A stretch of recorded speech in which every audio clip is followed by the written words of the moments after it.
Welcome. Thank you very much for joining us today. We should have people participating in this e-seminar from Asia and from North America, as well as from several places across Europe. One of the silver linings of this crisis is discovering that it is relatively easy to put together a global audience for specialist subjects such as the one we're going to be discussing today using this new technology. And we very much intend at IFI Global to continue to use it after the pandemic is over. Today's e-seminar focuses on how fund governance models might be changed by COVID-19. The reason I use the term e-seminar is because we want to make this as much as possible like our traditional physical events and less like a normal webcast. That's because we really want to make this a lively exchange between the panelists we have here today, and to provide you, the audience, an opportunity to participate using the Q&A facility that you will see it on the bottom of your screens. Please do take advantage of that. We do welcome your questions, but if you are going to use it, please would you kindly keep your questions fairly short, and I will try to come to them as soon as I possibly can. Before introducing the panel, for those of you who don't know us at IFI Global, I should tell you that we are a research and a media house based in the city of London. One of our publications, The Tracker, specializes in the structure of the European asset management industry and covers Manco platforms a lot. And another of our publications, The Ned, specializes in fund governance. I think we're the only fund governance publication in the world. So what we're talking about today is very familiar territory for us. Speaking on the panel, we have Steve Bernat, who's a founding partner at One Group Solutions, Craig Blair, a general manager and conducting officer at Franklin Templeton International, Mike Delano, who's a partner at PwC, and Eduardo Gramuglia Pallavincio. That was a terrible pronunciation, for which I do apologize, Eduardo, but you may have had worse, I would hope. Yeah, don't worry. Who is a senior vice president at State Street Bank. I'm going to ask them all to make brief introductory comments, and then we will get into the subjects listed on the invitation. And before starting, I would like to thank Steve Bernat and One Group for their help and support for this event. And please note that there will be a follow-up white paper to what we have discussed today. So, Steve, can I come to you first for your opening comments? Sure, and thank you very much, Simon, for inviting us to this e-seminar. Can I start with some good news first, Simon, because the subject sounds like very much, it's all about the crisis, but like the good news is that the Prime Minister of Luxembourg, where we are headquartered, has just announced yesterday that restaurants will open up again as of tomorrow. The shops are all open since 2 weeks, so at least that's some good news, and it feels like we're somewhat getting back to normal life again. I think the other good news for us as a fund industry is that net assets of regulated investment vehicles have only fell by 11% in March, and only a quarter of that was due to net outflows by investors. So really investors do not seem to have overreacted, which is great news. Obviously remains to be seen, what April and May will bring. But as we all know, market prices have since we covered a little bit. The other thing is that staff in the financial services business were all able to work remotely within days of the lockdown, and I'm sure we'll talk about this during this webinar. And even though, especially in a country like Luxembourg, where we heavily dependent on cross-border workers from our neighboring countries. That is certainly good news. However, I think the effects of the crisis will certainly be felt long after we've left the pandemic behind us. Asset managers, as well as service providers, will find themselves confronted not only with cost pressures, but with a desire, I'd say, to focus on core competencies, which will result in new governance models, which is what we want to talk about today, but also new operating models as a whole, as everyone, I'm sure, will re-evaluate what they've had in place to date. I'd say since the last crisis in 2008, we've probably had 12 very good years, and nobody's really worried too much about reinventing themselves. But now I firmly believe that we will see a revolution in the fund governance space, certainly augmented by the COVID-19 crisis. I also firmly believe that those organizations who have geared up to focus on flexible, agile and tailored solutions, rather than providing a fixed set of services, they will prosper, and especially if those services are provided through technology. And I'm very much looking forward to discussing with my other panelists how those new governance models and operating models will be shaped in the future. Thanks. Thanks, Steve. Mike, can I come to you? Sure. Thanks, Simon. So many of you may be wondering, why is a partner from PwC involved in this? So, while I am an auditor as my day job, I've been involved with ILA, which is a Luxembourgish, or the Independent Directors Association for Lux, for a number of years, and I actually chair their fund governance committee. So I've had some experience on with fund governance, both from the management company perspective as well as the fund boards. But just continuing on the theme that Steve started, a bit of good news. I think at the outset of the crisis, there was a lot of fear that several of the funds would, you'd have liquidity issues, you've had people that are suspending, you'd have people going significant redemptions, and the regulator reacted very quickly, putting out some measures that really helped the industry. I think the industry pulled itself together very quickly. I think it was a very different reaction than what we saw back in 2008. And, looking back now through, the past couple of weeks, happy to say that the fund industry has bounced back. There's very few funds that have had any issues. I mean, I think we've looked at, I've seen statistics from AFAMA talking about there was roughly, I think, 60 funds or so that had suspensions or liquidations out of the universe of funds in Europe, which is a very low number considering the total number of funds. So I think that is definitely a bit of good news. And I also agree with Steve. I'm sure we'll find some things to disagree on, but I agree with Steve that from a fund governance perspective, probably from a fund industry perspective, we will definitely see some changes that are brought about by this. The least of which is, we're talking a bit today about the office of the future. We may all be sitting in the office of the future right now. So I think we'll definitely see some innovation, some changes driven by the industry. But then, we'll also, we'll get into this, but we need the regulators and the tax authorities to come along with us on this journey to make sure that we're able to get the benefit out of what it is we're going through now. Thank you very much. That interesting point about regulators and tax authorities, and we'll definitely come back to that in a little bit later on. Can I come to you next, Eduardo, and for your comments? Yes, thanks. Thanks, Simon, and good afternoon, good evening, maybe good morning to all of you that are listening to us.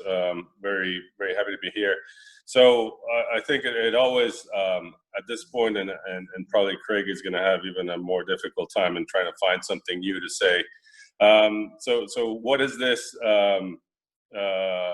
What is this event, let's call it that, where pandemic created upon us?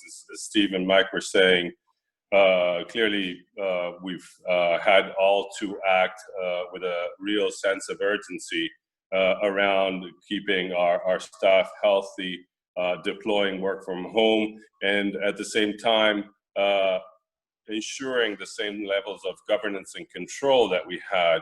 And even more so as we started to deploy work from home, and maybe stories for some, maybe reality for others about cyber attacks, etc. That has certainly changed a lot in my mind, the way we're going to be in what I call or define as post-COVID. So what does that mean for fund governance and models, operating models that we have? Well, as this new reality, new BAU as we call it, because we cannot call it BAU, we're all working from home and that has never happened. But as this new BAU settles in and we start to draw the conclusions, or at least some conclusions and some lessons learned, clearly what this demonstrated is that maybe some of that technology we already had, we're just using it more extensively. And so what does that mean for fund governance?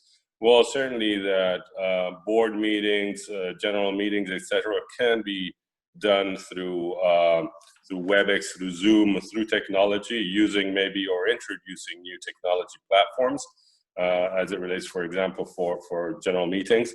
I think what we're realizing is that maybe we were ourselves the first barrier to that evolution, which now we're all finding it's kind of a reality and can take place. As an organization, as State Street, for example, and then probably this is good news for a lot of people, we are a big machine, but one of the things that we've realized is that we can cut through a lot of red tape much faster if the need is push comes to shove, as some would say. And I think many other organizations, many in the fund industry and in the financial industry, may have found or drawn the same conclusion. So what that means is that we can become, from a governance perspective, from a control perspective, we can become more leaner, more effective than we ever thought possible until we really were put to the test. As Stephen Maxon said, the financial industry have proved very resilient. And what that means is that we can clearly take stock and learn from that experience and now move forward and create maybe a lot of plans and change a lot of things that we in the past thought, yes, we'll get to that point at some stage. Well, yes, we may be able to introduce that change, but now we need to deal with a BAU. We're very busy. That project is moving a bit slowly. Well, I think COVID-19 has acted as certainly as an accelerator to many projects that people had in their minds or were in the middle of, and now have actually found out that it is possible. So as I say, whether it's through the regulator with a pragmatic approach, allowing for the use of technology a bit more widespread, using certain level of caution and control, obviously, but still being pragmatic and allowing that to happen. Us as an industry being able to actually deploy faster than we ever thought possible because of the constraints that we were under, because of the state of emergency, I would say, that we were under. I think the future will change and will change quite rapidly, or more rapidly than we thought. But we'll probably discuss more around that later. Okay. Thank you. And Craig, can I come to you for your opening comments on? Yes, thanks. Thank you, Simon. Into the specifics. Sure, thank you, Simon. I think everybody's stolen it on me, to be honest. But I think those key messages. I think having the core governance structures in place, but being adaptable and nimble as a firm to react to the crises or the crisis as it happens. And that applies to the regulators as well, and how they interacted with the market participants, with the industry associations, as we went through that period of 3 to 4 weeks, in sort of allowing certain permissions, allowing certain flexibilities in terms of regulatory deadlines. I would say that the crisis that we've experienced in the last 6 to 7 weeks is just sort of the next in a line of things that we've had to deal with and adapt to in terms of governance responsibilities. And some of those governance responsibilities that have come up in the last few years were sort of amplified by the crises. So if you take Woodford and other high-profile cases around liquidity, we saw some stresses on liquidity during the last few weeks as well. I think in terms of cyber risk focus, a lot of the regulators, as we sort of displaced ourselves as firms across our different work from home locations, there was a big focus on IT and cyber risk. And how does that work in the environment and the business world going forward as management companies, as governance bodies, etc.? I think if you also think about the regulations in Luxembourg in terms of delegation oversight with 18698, in terms of Ireland with CP 86, that's been something else as governance bodies we've had to deal with and adapt to and upskill on. So this is really the next step. And yes, it was a very extreme example, but I think we're always adapting and always adjusting to the markets and the increasing rate of change of pressures put upon the system. I would think that as we go forward, it's not necessarily going to stop that rate of change. I think what we need to do is make sure that reporting, disclosure, and the governance controls become more efficient. But I think that demand for data that we have across the governance chain, be it the regulators, the depositories, the fund boards, the management company boards, it will only increase, and people want almost perfect real-time information as it happens. So the stresses will become greater. I think we need to become more fluid and adaptable, but maintain those core bases of governance structures and valuation, liquidity, cyber, and all those areas that the management company has to deal with. I would say that with that as well, you also get more sort of specialist niche areas of governance developing, and I think that's going to place demands upon service providers, on directors, on regulators to have that expertise going forward. So in some senses, this might lead to greater job creation as an industry, as we specialize in those different areas. And those factors that the COVID crisis and the OPEC Plus crisis have created in the last few weeks. And then I think just to mention, in terms of regulator flexibility, I think swing pricing as a sort of anti-dilution mechanism, part of the liquidity toolkit, I think that's been a great positive over the last few weeks in terms of how that really showed that the financial industry can deal with it. All those questions around SIFI and systemically important industry, I think we were able to prove to the authorities and to the FSB, etc., that we can deal with times of crisis like this. And we proved it with the ability to be able to adjust swing factors real time and have that governance model to cope with the dislocation and spreads that were occurring in the market.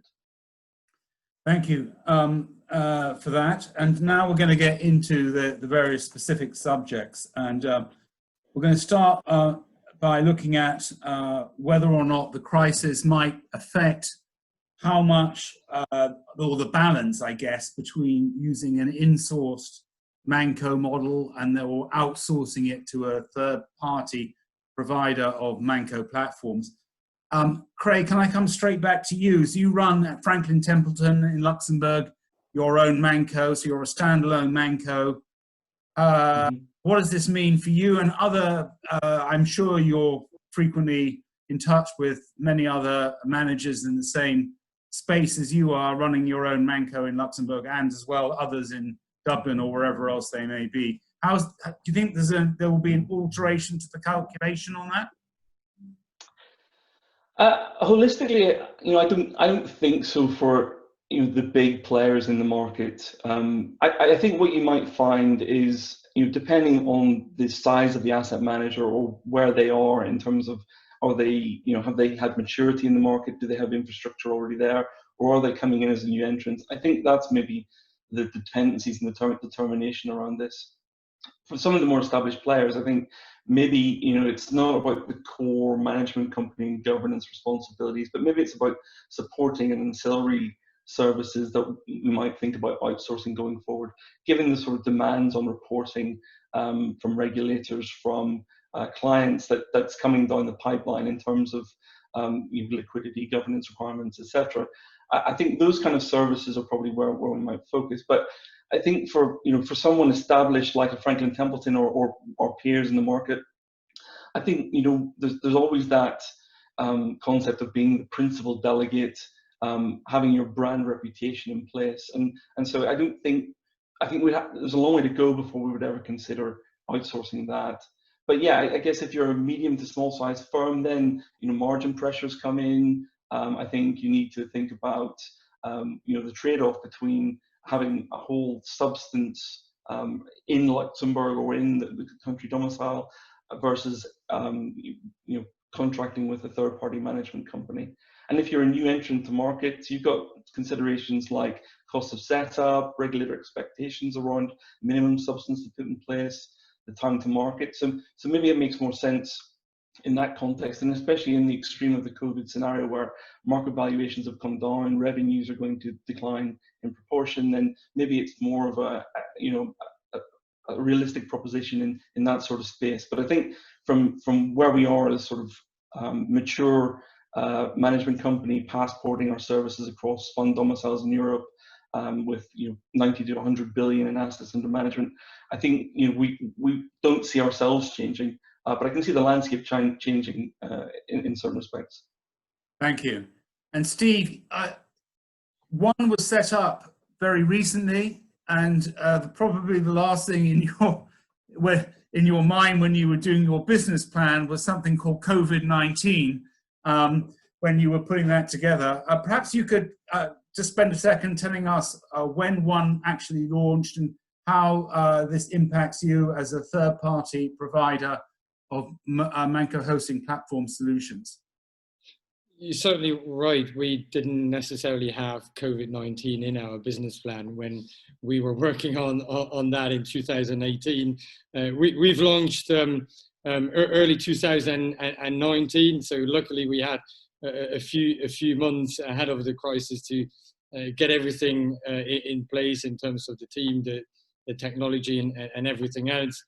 Now, being in the middle of the crisis, I'd argue it's probably a good thing to still be a rather young, dynamic, agile, and flexible firm, and you can quickly adapt to the new environment, which I think we've certainly done. Like since the beginning, we've always talked about our firm as being the next generation of management companies, so AIFMs. Well, now, as I always say, now's the time to prove it. If that's what we are, where we really want to focus on the solution rather than just selling a fixed set of services. So what, all in all, I see it for us as a firm as a positive thing, and I think some firms will even benefit from that crisis. And I'd agree with what Craig has said. I fully understand, the large players, they have their own infrastructure in place for good reasons. There may be bits and pieces or components that they may outsource, but there may be also very valuable reasons for them to have their own management company. But as Craig was saying, there's many small and mid-sized providers. If I look at, I think, the latest statistics, there's more than 600 management companies or AIFMs in Luxembourg alone. Most of them obviously being in-house. There's, in fact, not that many third-party mancos of some serious substance. So what we're seeing already now, and Craig has alluded to it, revenues or assets have gone down, and as have revenues in the past few weeks. So we do see a few already now questioning that model, whether they should continue to have X number of people in the domicile of their fund, if that still makes sense, keeping another office alive, including the infrastructure and everything that comes with it, or if it's just more cost effective, moving from a fixed cost to variable cost and moving everything to a third party provider. That will certainly make sense for I think some of the smaller to mid-sized managers as well, and we see that happening already now, in fact. Well, we've had two questions in, and there's one question that is technology orientated, so I'm going to leave that till later. But one question is very relevant to this part of the discussion. So maybe all four of you would like to have a go at this, particularly you, Steve, perhaps first, but everybody as well. And here's the question: will the crisis lead to a reduction in fees by Manco platforms? Will it make the market more competitive? Well, it's an interesting question, because I think most of us would probably feel that the market is pretty competitive already. I think, as you know, everyone will re-evaluate its business model, and with that will also be the fees. I think some may come up with new or innovative models. We as an organization, for example, right from the start, have decided that we wouldn't charge a basis point fee on the assets, as most providers would probably do, but that we would charge a flat fee depending on the workload of the fund. And obviously that's sometimes a lot easier to say and do when you are the rather young organization, where you've launched with no past baggage, with no legacy, and as such no overheads. But that may be the model going forward, especially when it comes to alternative investment funds, where you may be charging on a more value for money basis. A more transparent way of charging may be the flat fee per assets that you're holding in an alternative investment vehicle. That's, for example, what we'd be doing. Just before we go off this subject very quickly, roughly what percentage of Manco hosting platforms have that same fee model that you have? Because I would have thought most do it on, at least part of their remunerations is on the overall AUM of the funds on the platform, which is maybe one of the reasons why there was the problem with Woodford and Link. Well, to the best of my knowledge, that's what most management companies would do. They would charge a basic point fee on the assets. Mike, Eduardo, Craig, do you want to comment on that before we move on to other subjects? I mean, I could say, just from an audit perspective, I agree with Steve. To be honest, I don't know of any other management companies who have that type of fee model in place. I also agree. Again, I'm sure we'll find something to disagree on, but I agree with Steve and Craig in the sense that the big players, they'll have their management companies, and they will continue with those. But the smaller and medium-sized players, will be looking to outsource more and more of that activity. And I think the current crisis has accelerated that, where people are seeing a drop in revenues, they're seeing a squeeze in margins, they're saying, well, what can we get rid of? What are we not experts in? Let's focus on portfolio management and try to outsource what it is we can to a group that is, can do it from a cost-effective perspective. I think we saw an explosion of AIFMs created when the AFMD came in. Everybody, there was tons of AFMs that are set up.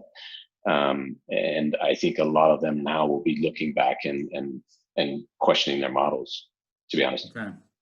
Yeah, and you think COVID-19 is another reason why they, I know some were probably doing that before because of the regulatory burden, and this might be another reason on top of that. I think it's probably accelerated it a bit, yeah. Yeah. Okay. And sorry, Simon, on the question, I could see there being more fee pressure among Manco platforms. And then that leading to more consolidation. I think there was already some consolidation before the crisis in the market, but I think that continues a pattern. Since you raise it, I don't want you I think the fee pressure, the fee pressure is a bit preceding its precedent. It came from before the crisis, but clearly the crisis is acting as an accelerator in many ways. As it relates to third party versus in-house management companies, I mean, we're agnostic to that from our perspective. We can work with both. Clearly, to Mike's point, the creation of a lot of AFMs created it was a fragmentation in operating models, which then, to the point around fee pressure and costs, clearly that fragmentation has an impact in terms of costs in the market, not just for AFIMs or MANCOs that could be subscale. And if they don't find a way to grow quite rapidly, then it becomes a question mark whether around their future. But also for those that exist, it bears the question: are we focusing on our core, or maybe isn't there time to outsource part of what we're doing, which we have seen. Okay, thanks. We've got an awful lot more to get through, and I'm going to move on to potential changes to governance models post-COVID-19. Perhaps we can start with you, Mike, on that. As you mentioned earlier, you're also on the committee at ELA. What do you think might come out of this crisis in terms of potentially further, it's already been touched upon in the discussion already, of outsourcing of non-core activities to third parties? How do you think the governance model will evolve, especially in Luxembourg, but elsewhere as well?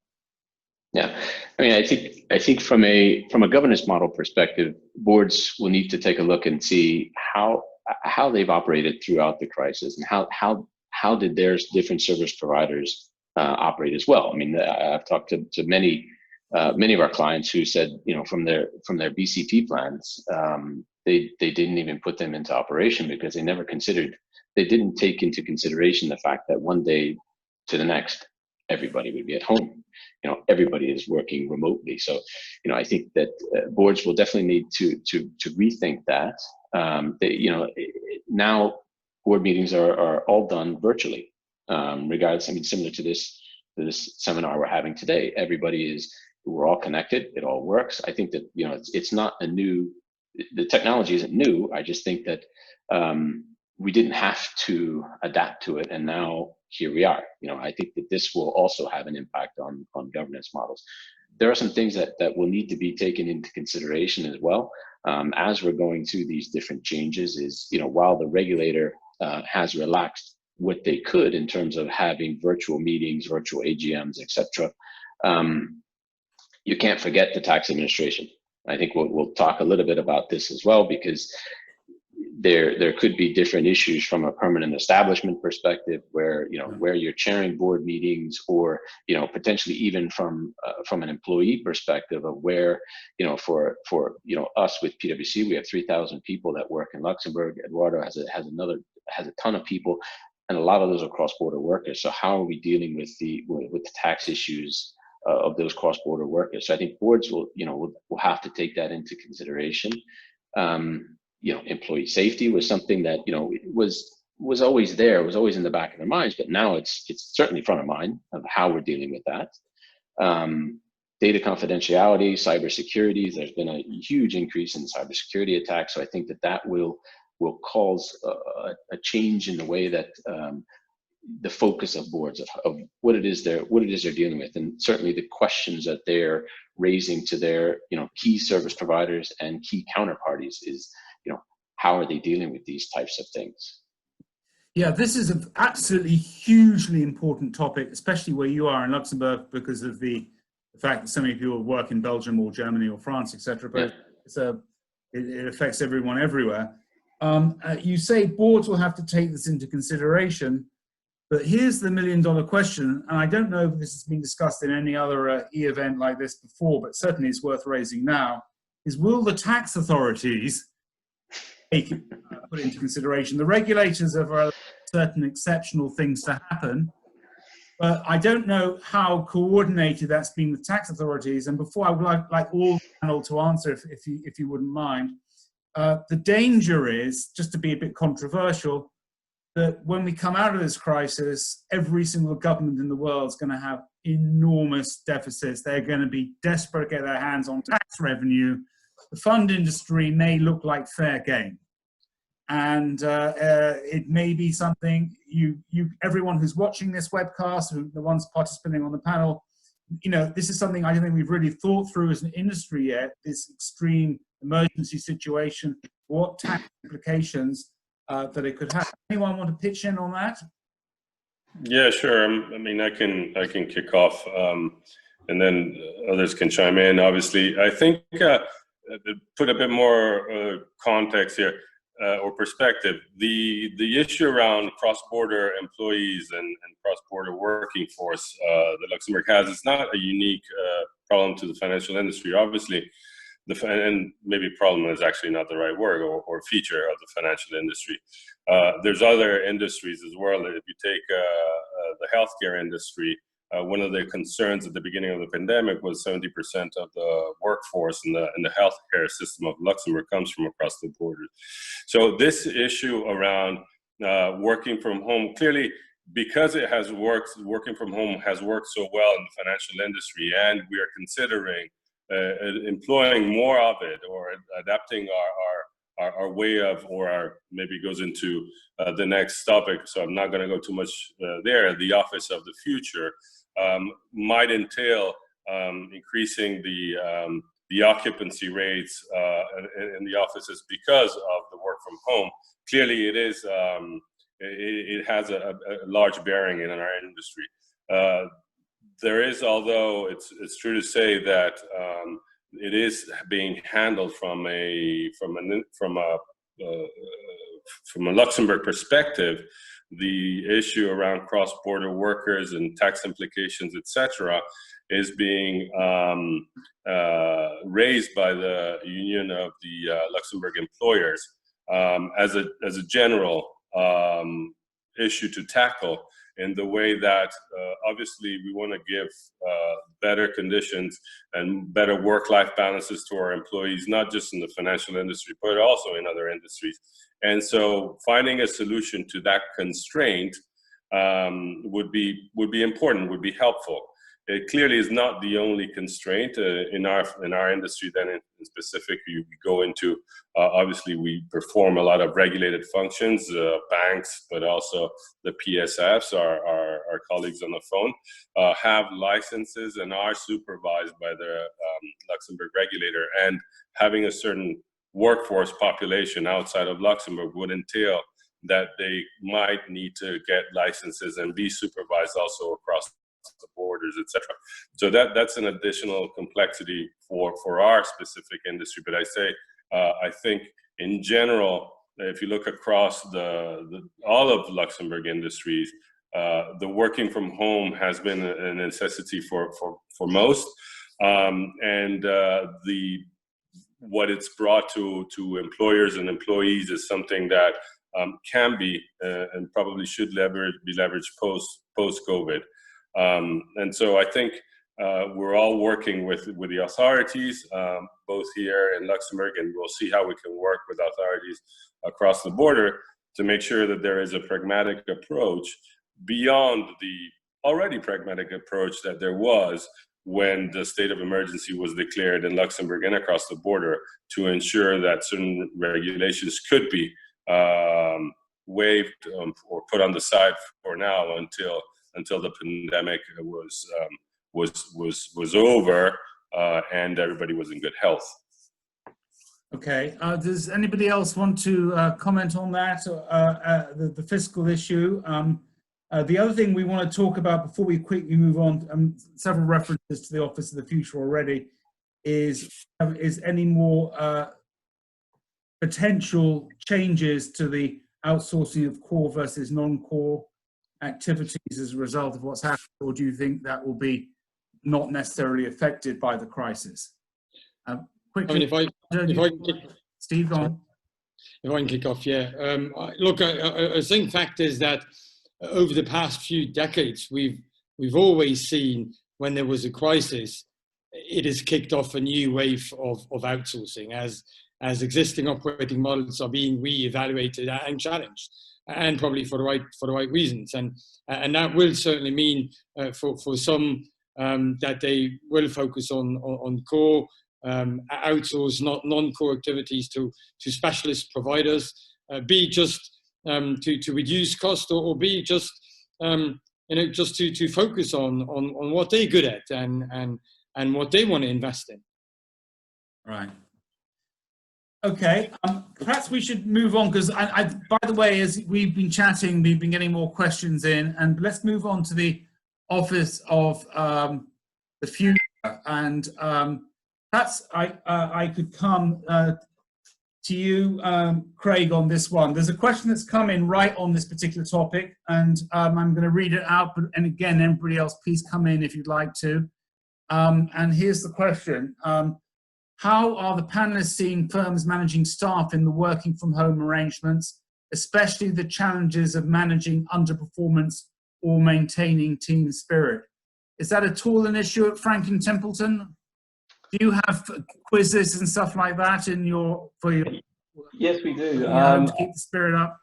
I think it's been a very big focus of the firms holistically. I think on the underperformance component, we're actually more concerned about the other end of the spectrum. So people have 24/7 access to their PCs at home, at their desks. So we're finding that people are working longer hours generally, and even at weekends. So a key message from the tone from the top, from the CEO and the executive committee has been, make sure that as a leader you're telling your staff just to work their hours and not to go on beyond that. So I think it's very important for us in consideration of mental health issues and just making sure that people can survive in this environment, in this crisis, with other things going on, like having to deal with childcare, like having to deal with people who might be sick, and partners that work in the front line. So I think that's been a key message for us. In terms of the team spirit, absolutely, we from a local level, it's very much about frequent communication, tailored communication. We have social media internally on Microsoft Yammer, so we're frequently using that. We have lines of business leaders meeting with their teams regularly, and having quizzes, having cocktail hours, etc. So it's very important, and we're trying to message out and make sure that's cascaded across all levels. Do you think, and this is a question to you all, if you don't mind, we did touch on this a bit in our prep call. When we're post this crisis, do you think eventually, it's not going to happen overnight, obviously, but do you think eventually we will go predominantly back to the old way of working, say, at the end of February this year? Or do you think this marks a permanent change in the way major businesses, such as the ones that you all represent, people will look to you, Franklin Templeton, Straight Street, PwC, and One as well, and say, well, this is how they do it. Should we do it that way too? What do you think will happen? So God willing, we're out of this crisis by when? I don't know, late autumn, your guess is as good as mine. What do you think is going to happen as a result? Do you think it will be eventually back to the way it was predominantly? Well, personally, we're opening the office back up again from June, and really it's 10% of the population will be coming back in this split shift for the first few weeks. And I see that continuing, no more than maybe a quarter of the office back in before Christmas. I think we're not necessarily, until we get some sort of vaccine or cure, going to have the prior working environment where we were all sitting so close to each other. So I think we are, we're messaging that we're not wanting anybody to be forced back and having to feel they need to come back, that they can continue to work from home. There are people who want to come back, they want that social interaction with their colleagues. But I think that is probably, it's going to be a hybrid model. It's not going to be where it is now. It's not going to be pre-crisis. I think for a long time we're going to have some sort of hybrid model where we'll have a reduced staff population coming in on a sort of structured basis. And then yes, there have been sort of conversations across the industry, not just in my firm, about potential of reducing capex and office sizes, etc. going forward, and that's probably quite attractive to many firms. I've got friends who work for large institutions in New York, and certainly having to not pay for a skyscraper is a huge cost saving. So I think some firms will start to think about how they reduce their sort of footprint in these major centres, and so we will have some sort of scaled down model going forward. How about you, Mike, and Eduardo and Steve? What do you envisage will happen at your firms? Yeah, I think for us, our office has been open for a week or so now, but it's very limited population. I mean, that are coming back. I think we're scaling up through the end of the year. I like the question about the maintaining team spirit and keeping on top of, not on top of your teams, but keeping up to speed with what's going on with your teams. This hit us right, from an auditor's perspective, hit us right in the middle of busy season from a funds point of view. So it was. Thank goodness we have these technology tools. I mean, because we recently adapted Google, so we're all on Google now. So there's, the Google Chat, Google Meet, that has been a lifesaver in terms of just keeping in touch with our teams. As some of our people are in, small apartments somewhere, either in Paris or stuck in a house by themselves in Belgium or in Luxembourg. And just reaching out to them, and I think what has helped a lot is seeing them, right? So that them, sort of seeing your face, interacting with them. So I think better than just using the voice over a phone, that has been helpful. I don't think that we will go back to if tomorrow we all had a vaccine, I'm not sure that we'll go back to where we were in, say, January of this year. I don't know that will. I think there are some things that will be changed forever. I mean, do we need to now spend weeks on end traveling back and forth on planes to go see people? Yes, at some point we do need to go have physical meetings with people, but do we need to do it to the extent that we did before? Probably not, right? So I think that's something that we're considering. Also from a footprint perspective, as Craig mentioned, is do we need to have as much office space as we do currently? But again, whereas we're, from a Lux perspective, with the amount of cross-border workers that we have, there's always that tax aspect to consider. Is while we makes great sense to do things, will that have an impact either on our people or our businesses from a tax point of view? Steve, do you want to make a quick comment? This is the sad thing. We're already rapidly running. Yeah. I want to get on to technology. So if you'd like to say something, please do. But I'd like to get a lot into the subject of technology as well, which is. Let me maybe say something about technology, because I think the best thing that we have learned from this crisis is that it's great that there is tools like Zoom or Microsoft Teams or Google or WebEx, whatever you have, tools that existed before. But now we've all gotten used to use them. I mean, Simon, I was joking before when we've had the first discussion over Zoom a couple of months ago, it didn't look as good as you look today. So we've all gotten used. We've all gotten used to using those tools, and they were there before, but there was some resistance of using them. I just had to laugh myself. I was on a conference call last week, and while I was on the conference call, I realised it was my first conference call in weeks, because all the other calls, be it internal or be it external with clients, they've all moved to video conferencing, and that's certainly a great thing. Yeah. Moving into technology, we didn't mention travel particularly, but perhaps we can do two things at the same time: move into technology and mention travel. The big difference between where you are is that you can drive to your office, and probably all of you do, or something like that. Those of us who work in London or New York or Chicago, and there are people I know following this in New York, and several of us here in the UK, that means we've got to get onto the underground or subway tube system, call it what you will. And I know from talking to friends and colleagues, and especially those in New York, there's a great aversion to doing that. So this could be a whole new way of workings, which is a great way of segmenting into our last subject, technology. One of the things we touched on our prep call is this going to be the moment of glory for blockchain? Who wants to take that? Is this a moment where blockchain comes into its own? No? Yeah, I think I brought that up. I think in terms of technology, there have been obviously much widespread and more use of technology that we already had, and that's a fact. This conference is a fact. We have also seen the acceleration of a lot of projects that were much taking different companies into even our own into that more technological sphere.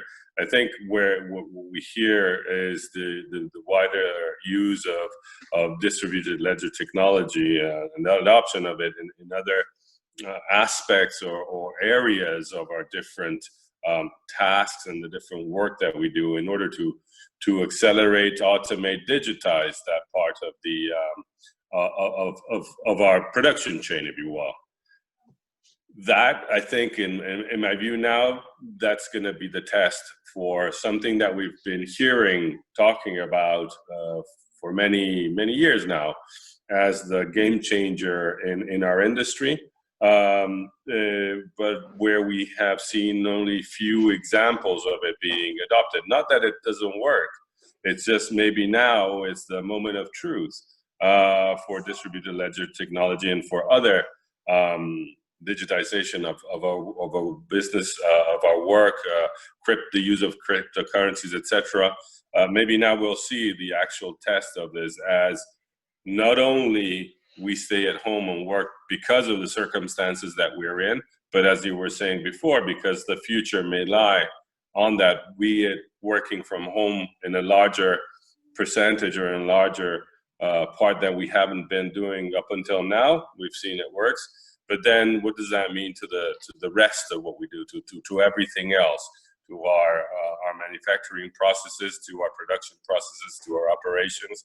I think that's where probably we'll see some acceleration and some tests. Does it work? What are the this extensive use of technology, which has been said today, was probably already there, but it's now being used in a whole new way than was the case before the end of February. What's the cyber risk and data privacy concerns of what's going on? Is that some way behind the application of the technology? And what about board meetings and all the information that's being transferred across the world using Zoom is great, but everyone says it's not the most secure platform in the world. And so what does this mean? I mean, is there going to be a whole wave of cybercrime coming as a result of what's going on? Anyone got any thoughts on that? I mean, I think we already are seeing a pretty significant increase in cyber attacks, cyber crime. I mean, I think any crisis, you'll see that ramp up, particularly where you have people working from home, different environment. You have, I think you touched on it in terms of data privacy. We have GDPR issues to consider, where people have a lot of data at home, potentially on home PCs. So I think we need to get a lot better about institutionalizing that process.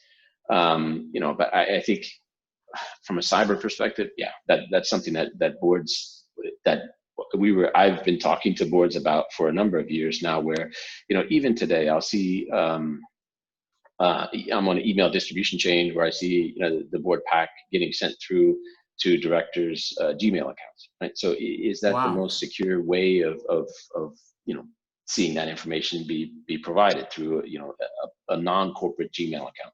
Probably not.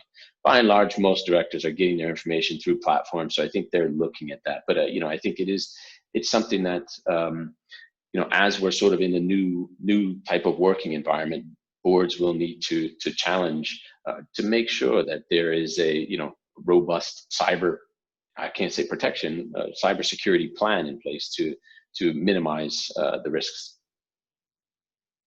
Okay, thank you. I'm going to do something which I don't normally do. We're getting an accelerating number of questions coming in as we get to the last 5 minutes of this e-event. Probably, I'm going to try doing this. I'm going to read out the ones we've got here on that have come in that we haven't touched upon, and anyone in the last 5 minutes we have can take any of these questions in the seconds we have remaining. The first one is, I'm just going to read them all out that we haven't yet touched on. Is technology the real winner? Does that not spell the end of domicile-based oversight such as MANCOs? Is that not the real elephant in the room? It's a fascinating question from whoever sent that one. The next one is, I think I read that one about the crisis leading to reduction in fees of MANCO platforms. The next one is, Have we done the management staff? Oh, here's one we haven't done. How much due diligence do managers need to do on the other funds that are using a third-party hosting service? That's a very interesting question.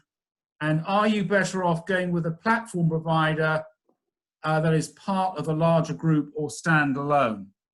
Then there's a question about having e-drinks or something like that at the bottom here. Perhaps we'll Zoom wine tasting. Perhaps we'll leave that one. In the few minutes we have, I guess there's a few there for you, Steve. Do you want to take those ones about due diligence on the other managers on the platform?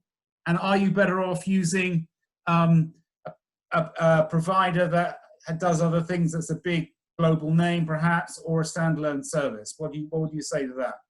Well, I may not be the most objective for all of these questions, so I may be first some to my panelists. But in terms of the DD that has to be done on managers or any of the functions that you are delegating to a third party, there's always going to be an initial due diligence and then a risk-based approach, so an ongoing due diligence. But that is typically very, very straightforward, and something, especially as a third-party management company, something that we're very used to. That's our bread and butter, if I can call it that. It's our daily business. We are doing DD on hundreds of different providers, be it fund administrators, be it managers or distributors. So that's something that we are very much used to. In terms of using a standalone platform or what they often call a one-stop shop solution, well, I obviously always refer to the independence of a third-party management company. I guess there's probably reasons why the likes of a State Street and others are not in that business, but are just in the custody and fund administration business. But very happy for my fellow panelists to respond to that as well. Do you want to have a very short answer to that, to any of those points, other panelists, and then I've got my killer question to finish on in the seconds we have remaining. Anyone want to answer any of those? I mean, I guess I'll go for the last one. It wasn't really just about the wine Zoom tastings. Do you have a better understanding of your teams reaching out through different virtual modes? No, I can't say, we are in a better place now reaching out through Zoom and, whatever else virtual things you're doing than you were before. Do you believe mental health, work-life balance is better? No, I think Craig had mentioned that, people are working from home. If the computer is there set up in the kitchen table, you're more likely to get to the computer earlier. You're working after dinner, putting the kids to bed, you're helping with homeschooling. So I think it is definitely a challenge that we're working through, and something we'll need to continue to focus on as we get through this. Okay. Yeah, I don't think it's better. The only thing I would add is, and maybe it was the situation, but we found there's also a measure of change. We found that we run here in Luxembourg, and colleagues in other locations do the same, weekly all staff calls where we have 300, 400, even 500 of our staff tuning in and asking lots of questions. I think one of the things maybe that this medium has allowed for is to people to get more courage to speak up. Maybe it was also the situation they were in. A lot of things were happening at the same time, and they needed a lot of answers. And so myself and the management team, we put ourselves in front of them and ask whatever you need. No question is a bad question, and you can ask it how many times you want, but also we'll give you an answer, and you'll have the opportunity to ask again there and then if you need more. We found that has created a level of engagement that probably we didn't have before. Okay. We've got basically almost out of time. I'm going to ask a huge question that you could spend hours answering. It's very unfair, perhaps, to raise this huge question at the very end, other than the fact we can come back and do this as another e-event in the future. Do you think this crisis is going to fundamentally affect what I would call the peripatetic nature, meaning the disfranchised, the separate, the fact we've all got to travel and move around, the way the European fund industry is structured with its different component parts all over Europe, if not all over the world, from front to middle to back office. Is this a fundamental challenge to the way the European fund industry is put together, or is it something temporary that we will manage to cope with and move on from in another year or so's time?